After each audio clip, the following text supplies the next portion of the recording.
Hello and welcome to Aidan Eyewitness. I'm back in Liverpool to do a Liverpool construction then and now update. I'm going to take a look at some of the construction projects featured in previous Aidan Eyewitness updates and see how they've progressed and in many cases been completed.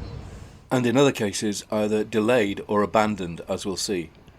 This is Lime Street and St George's Hall, seen mid-2021. Work on the new city centre connectivity scheme was progressing at that time, but then one of the companies went bust and the work had to be suspended for a while. Thankfully, it was completed during 2022, and the area in front of Lime Street Station is now looking very good indeed, though not all aspects of the original plan were adopted. Buses, for instance, continue to run in both directions on Lime Street. Plans for a reflective pool water feature were scrapped. That's probably for the best. My advice to towns and cities is don't build water features. There are now dedicated cycle lanes separated from the road, though I saw some cyclists still using the road. A very nice aspect of the newly remodelled St George's Plateau are these benches, which have tiles In the style of the Minton floor. inside St George's Hall. Within the beautiful patterns and colours we can see symbols including the liver bird, the English red rose, the Scottish thistle, the three feathers with the motto in German Ich dien or Ich diene, I serve, and 16 shamrocks.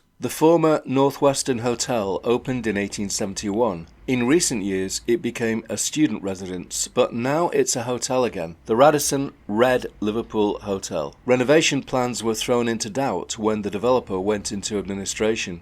Oh no, not again. But the project was later picked up by a different developer. With the scaffolding removed, the facade looks magnificent, especially in the bright afternoon sunshine. Now, let's go around the corner and take a look at the Natex construction site. This is how it looked on the 13th of August 2021, and this is how it looks today. No different. What's going on here? Not another stalled construction site, surely. The two south-facing elevations look the same too, but I did notice some activity on site, making this video on the 4th of November 2022, so something is happening. This luxury 566 bedroom student accommodation was developed by Mount Property Group and, their name has been blotted out with some black gaffer tape. Not very professional. Now it's the Plank of Wood Property Group. So what happened? An SPV attached to Mount Property Group collapsed.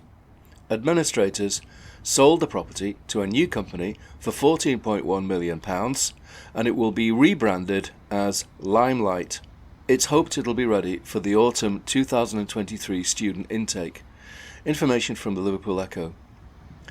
And just in case you're wondering, SPV stands for Special Purpose Vehicle, not one with four wheels, but a company set up to achieve one specific purpose, in this case, the completion of a construction project. So why set up an SPV? In short, if the SPV goes bust, the parent company doesn't. I interrupt this video to bring you a newsflash. A group of investors has bought the Infinity development on Leeds Street, originally by Elliott Group. It has planning permission for 1,000 apartments. This information from Place Northwest. So try doing a search for Elliott Lawless.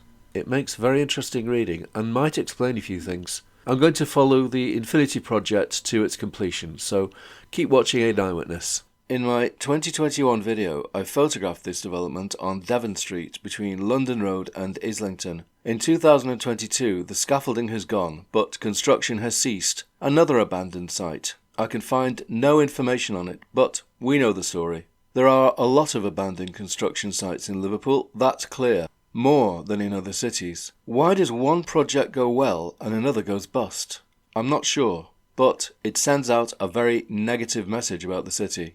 In my earlier video, I highlighted this stalled project, the Fabric Village. I had hoped that it could have been picked up and construction might have been in progress now, but no, it's exactly in the same state as last year. The only work carried out here has been by the graffiti artists. Property firm YPG had high ambitions for the Fabric Village. It could have been great, but they went bust, and all we can see today is the rusting framework of a building I assume will never be built.